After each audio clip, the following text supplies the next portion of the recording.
स्वागत है आपका मंजित एजुकेशन पॉइंट में। आज हम बात करेंगे सोशल साइंस के 40 महत्वपूर्ण ऑब्जेक्टिव क्वेश्चन के ऊपर। चलिए देखते हैं।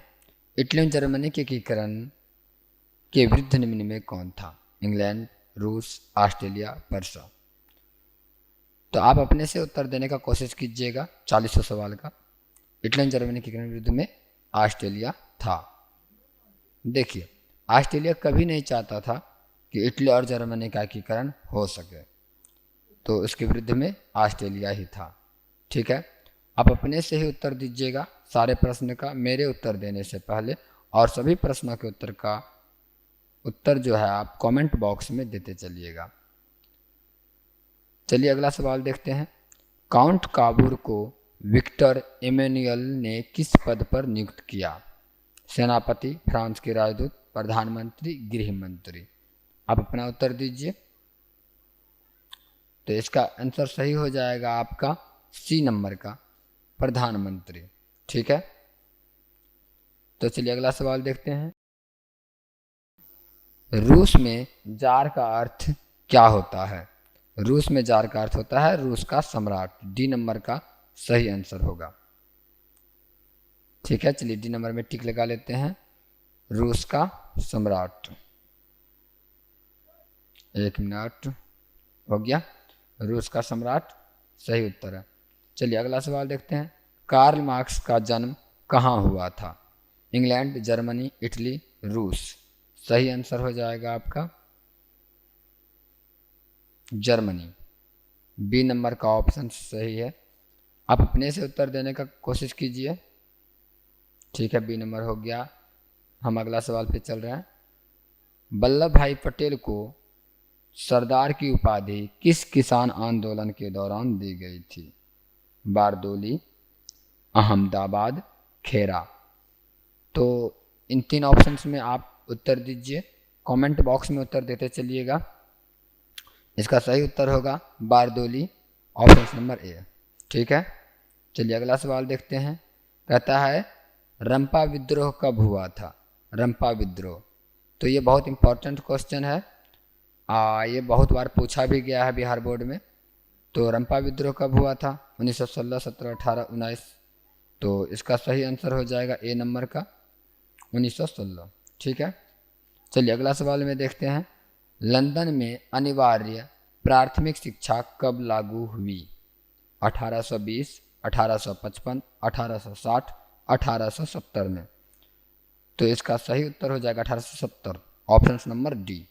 ठीक है, अगला सवाल देखते हैं। ब्रिटेन वुड्स सम्मेलन किस वर्ष हुआ था? ब्रिटेन वुड्स सम्मेलन, तो इसका सही आंसर होगा, ऑप्शन देख लीजिए, 1945, 1947, 1944, 1952। 1944 आंसर सही हो जाएगा। अगला सवाल है। रूसों का दार्शनिक था, रूसों का दार्शनिक कौन था? फ्रांस, रूस, अमेरिका, इंग्लैंड। फ्रांस सही आंसर है। अगला सवाल देखते हैं। मेजनी का संबंध किस संगठन से था? लाल सेना, कार्बोनरी और फिलिप हेटारिया। 10 नंबर का ऑप्शन देख लीजिए, और इसका सही आंसर हो जाएगा बी नंबर, कार्बोनरी। ठीक है, उत्तर आप अपने से देने का कोशिश कीजिए हमारे उत्तर देने से पहले, और हमारे इस वीडियो को लाइक नहीं किए हैं तो लाइक भी कीजिए और अपने दोस्तों के साथ शेयर कीजिए, ताकि वो 10वीं क्लास का जो आने वाला परीक्षा है वो सही तरीक़ा से तैयारी कर सके और बढ़िया से बढ़िया नंबर प्राप्त कर सके। आशा है कि आप लोग पढ़ाई तो कर ही रहे होंगे, साथ साथ में इस वीडियो के माध्यम से भी पढ़ाई हो रही है, तो और भी अच्छी बात है। देखते रहिए, पढ़ते रहिए, सीखते रहिए।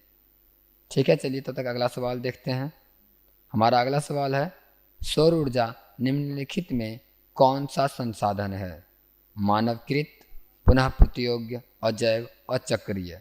11 नंबर का सही आंसर हो जाएगा बी, पुनः प्रतियोग्य। ठीक है, कोई दिक्कत नहीं है, पुनः प्रतियोग्य आंसर होगा। उसके बाद है तट रेखा में कितने किलोमीटर क्षेत्र की सीमा अपवर्जक आर्थिक क्षेत्र कहलाते हैं? 100 किलोमीटर, 200 किलोमीटर, 150 किलोमीटर या 250 किलोमीटर। देखिए, अपवर्जक आर्थिक क्षेत्र पढ़े होंगे, सब्जेक्टिव क्वेश्चन में भी है, तो इसका 200 किलोमीटर आंसर होता है। अब बी नंबर सही हो गया। चलिए अगला सवाल देखते हैं। देश के बांधों को किसने भारत का मंदिर कहा था? देश के बांध को किसने भारत का मंदिर कहा था? आपका नीचे ऑप्शंस दिए हुए हैं, इन ऑप्शंस में आप सही उत्तर चुनिए। तो आपका सही उत्तर हो जाएगा पंडित नेहरू ने, ऑप्शन नंबर डी। ठीक है, अगला सवाल है, कुल जल का कितना प्रतिशत भाग महासागरों में निहित है? 96%, 95%, 96.6%, 96.5%। देखिए आपका आंसर आप अपने से दीजिए। इसका सही आंसर है सी नंबर का 96.6%। ठीक है, तो चलिए अगला सवाल देखते हैं। भारत का सबसे बड़ा जूट उत्पादक राज्य कौन सा है? भारत का सबसे बड़ा जूट उत्पादक राज्य कौन सा है? पश्चिम बंगाल, कर्नाटक, असम। चलिए इसका आंसर पश्चिम बंगाल होगा, कोई दिक्कत नहीं है इसमें। चलिए अगला सवाल देख लीजिए। निम्नलिखित में खरीफ फसल कौन है? गेहूं, सरसों, चावल, मटर। चार ऑप्शन में से सही आंसर आप ढूंढ लीजिए। 16 नंबर का सी नंबर का ऑप्शन सही है, चावल। ठीक है, अगला सवाल। पक्की सड़कों की लंबाई की दृष्टि से प्रथम स्थान पर कौन सा राज्य है? बिहार, महाराष्ट्र, तमिलनाडु, केरल। 17 नंबर का सही आंसर है बी नंबर, महाराष्ट्र। यानी कि पक्की सड़क का लंबाई की दृष्टि से प्रथम स्थान पर आता है महाराष्ट्र। अगला सवाल देखते हैं। निम्नलिखित में कौन सड़कों का एक वर्ग नहीं है? पूरब पश्चिम गलियारा एक्सप्रेस वे। चलिए ठीक है, ऑप्शन नंबर ए सही होगा इसमें। उम्मीद है कि आप इन हमारे प्रश्नों से जवाब देने से पहले उत्तर दे पा रहे होंगे। तो अगला सवाल है, पूर्व मध्य रेलवे का मुख्यालय कहाँ है? पटना में, हाजीपुर में, मुजफ्फरपुर में, समस्तीपुर में। 19 नंबर का सही आंसर हो जाएगा आपका बी नंबर, हाजीपुर में। ठीक है, अगला सवाल। बिहार की सीमा से रेल मार्ग की कुल लंबाई कितनी है? बिहार की सीमा से रेल मार्ग की कुल लंबाई 62, 87, 52, 87, 72, 87 या 85, 100। 62, 87 सही आंसर है, ऑप्शन नंबर ए। चलिए अगला सवाल देखते हैं। लोकतंत्र जनता का, जनता द्वारा तथा जनता के लिए शासन है, यह कथन है किसका? अरस्तू का, अब्राहम लिंकन, रूसो। देखिए ये सवाल वीवीआई है, यानी बहुत बार ये भी सवाल आ चुका है। तो 21 नंबर का आपका सही आंसर हो जाएगा बी नंबर, अब्राहम लिंकन। ठीक है, तो लाइक करते चलिए। नए विश्व सर्वेक्षण के आधार पर भारतवर्ष में मतदाताओं की संख्या लगभग कितना है? 90 करोड़, 71 करोड़, 75 करोड़, 95 करोड़। 22 नंबर का सही आंसर है आपका बी नंबर, 71 करोड़ मतदाता की संख्या है। ठीक है, विश्व सर्वेक्षण के आधार पर। ओके, बी नंबर सही आंसर हुआ। अगला सवाल है, किसी व्यवस्था में फैसलों के व्यक्तिगत लोकतंत्र के परिणामों के संदर्भ से में सही कथन कौन सा होगा? नीचे ऑप्शन दिए हुए देख लीजिए। सी नंबर का सही उत्तर होगा कि लोकतंत्र विविधताओं में सामंजस्य लाने में सक्षम होता है। ठीक है, तो हमारा अगला सवाल है, बिहार में पंचायती राज संस्थाएं हैं। बिहार में पंचायती राज संस्थाएं कौन सा है? 1 स्तरीय, 2 स्तरीय, 3 स्तरीय या 4 स्तरीय। 24 नंबर का सही आंसर हो जाएगा सी नंबर का 3 स्तरीय। ठीक है, अगला सवाल है हमारा, बिहार में संपूर्ण क्रांति का नेतृत्व निम्नलिखित में से किसने किया? मोरारजी देसाई, नीतीश कुमार, इंदिरा गांधी, जयप्रकाश नारायण। चलिए फटाफट आंसर दीजिए। जयप्रकाश नारायण सही उत्तर होगा, ऑप्शन नंबर डी। बहुत अच्छा, चलिए हम अपना अगला सवाल की ओर चलते हैं। हमारा अगला सवाल है, भारत में 1977 में हुए आम चुनाव में किस पार्टी को बहुमत मिला? कांग्रेस पार्टी को, जनता पार्टी को, कम्युनिस्ट पार्टी को या किसी पार्टी को नहीं मिला था? तो 26 नंबर का सवाल है ये, इसका सही आंसर हो जाएगा बी नंबर, जनता पार्टी को। ठीक है, चलिए अगला सवाल है, निम्नलिखित में कौन भारतीय किसान यूनियन के नेता थे? मोरारजी देसाई, जयप्रकाश नारायण, महेंद्र सिंह टिकैत, चौधरी नारायण चरण सिंह, सॉरी। तो सी नंबर का ऑप्शन सही होगा इसमें, महेंद्र सिंह टिकैत का। चलिए अगला सवाल है, तारी विरोधी आंदोलन निम्नलिखित में से किस प्रांत में किया गया था? बिहार में, उत्तर प्रदेश में या आंध्र प्रदेश में? तारी विरोधी आंदोलन कहाँ किया गया था? 28 नंबर का सवाल है, ऑप्शन नंबर सी सही है आंसर, आंध्र प्रदेश। ठीक है, तो जवाब कमेंट बॉक्स में अपना देते चलिए, ताकि हमें सहानुभूति मिलती है और खुशी भी होती है कि आप लोग तैयारी कर रहे हैं। हमारा अगला सवाल है, सत्ता में भागीदारी की आवश्यकता कहाँ पड़ती है?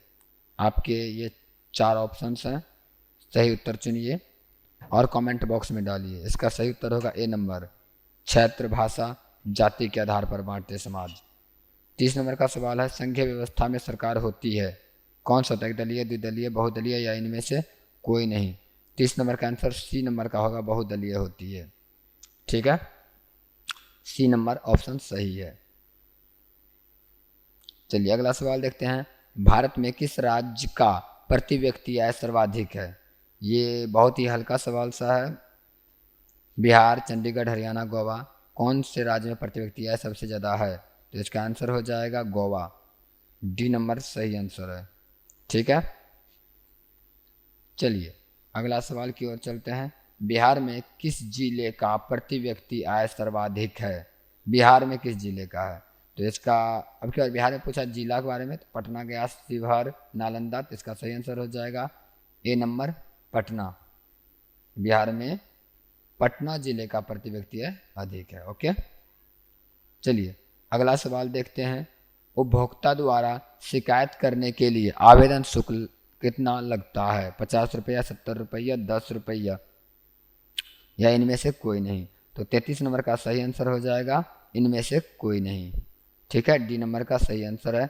अगला सवाल देखते हैं, सन 2008-9 के अनुसार भारत की औसत प्रति व्यक्ति आय क्या थी?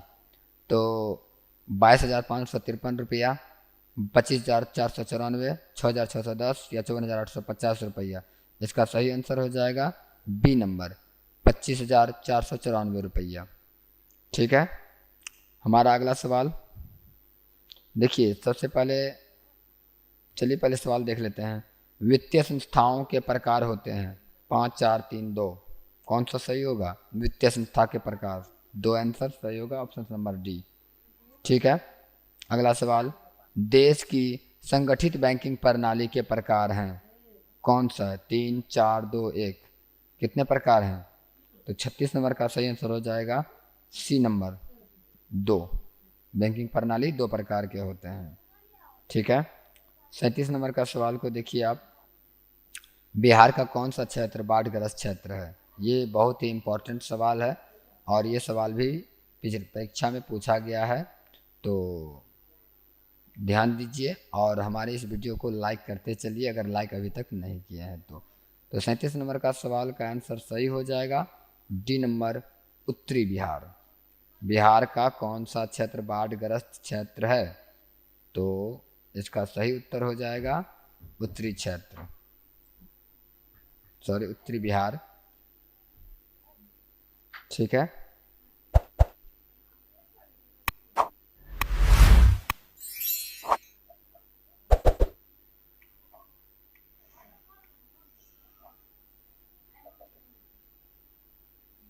निम्नलिखित में किस नदी को बिहार का शौक कहा जाता है? निम्नलिखित में किस नदी को बिहार का शौक कहा जाता है?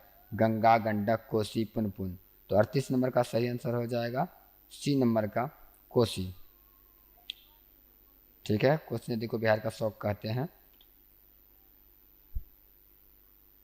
अगला सवाल देखते हैं, अगला सवाल है, महासागर की तली पर होने वाले कंपन को किस नाम से जाना जाता है? महासागर के अंदर कंपन जो होता है उसको किस नाम से जानते हैं? भूकंप, चक्रवात, सुनामी, इनमें से कोई नहीं। तो 39 का सही आंसर है सी नंबर, सुनामी, यानी कि सुनामी नाम से जाना जाता है कंपन को। महासागर की तली में जो कंपन होता है उसे हम सुनामी नाम से जानते हैं। तो हमारा आंसर सही हो गया सी नंबर। ठीक है, सुनामी। चलिए अब आखिरी सवाल है 40 नंबर का। तो ये 40वां नंबर का सवाल को देखते हैं। और उससे पहले जो भी आप तैयारी कर रहे हैं तो तैयारी थोड़ा ठीक ढंग से कीजिए। और ये हम जो भी लिख रहे हैं मंत्रा, ये एक साइट है, यहाँ से जा कर के आप और भी पीडीएफ के द्वारा तैयारी कर सकते हैं, मतलब बेहतर तैयारी करने के लिए ठीक रहेगा। और हमारे वीडियो को लाइक करते रहें अगर अभी आप लाइक नहीं किए हैं तो। चलिए लास्ट सवाल थोड़ा अलग है। मानव शरीर में आग से जलन की स्थिति में जले हुए स्थान पर क्या प्राथमिक उपचार करना चाहिए? ठंडा पानी डालना चाहिए, गर्म पानी, या अस्पताल पहुंचाना चाहिए, या इनमें से कोई नहीं? तो 40 नंबर का ऑप्शन हो जाएगा आपका कि जले हुए शरीर पर ठंडा पानी डालना चाहिए। ये नंबर सही आंसर है। ठीक है, तो आपने पूरे 40 प्रश्न का आंसर अभी तक में दिया है। तो आप हमें कमेंट बॉक्स में ये बताएं कि 40 में से आपने कितने प्रश्न का सही उत्तर दे पाया। 40 में से आपका कितना नंबर आया? 40 में 40 सही हुआ या कुछ छूट गया? तो अगर आप हमारे चैनल पर नए हैं तो चैनल को सब्सक्राइब कर लीजिए